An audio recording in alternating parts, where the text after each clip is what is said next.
नात खां आता है वो 2 मिनट लगाता है, कहता है तू जन्नती। खतीब आया तो 2 मिनट लगाए तो कहा जन्नती। मैं एक जगह पे तकरीर करने के लिए चला गया तो मैंने वहाँ चंद बातें कर दी। तो मैं खाना खाने बैठा तो बड़ी दलेरी से एक साहब कहने लगे जी मौलाना पीर साहब नाराज ना होना, हम कलंदर लोग हैं, हम कलंदर बंदे हैं, नाराज ना होना, हम तो समझे थे आप खानकाही आदमी है, पीर आदमी है, लेकिन आपने तो खुश्क मौलवियों जैसी तकरीर की है।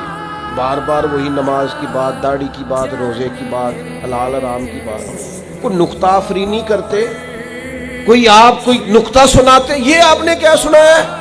ये तुम्हें गलत फहमी हो गई है कि तुम कलंदर हो। तुम कलंदर नहीं, तुम पागल हो।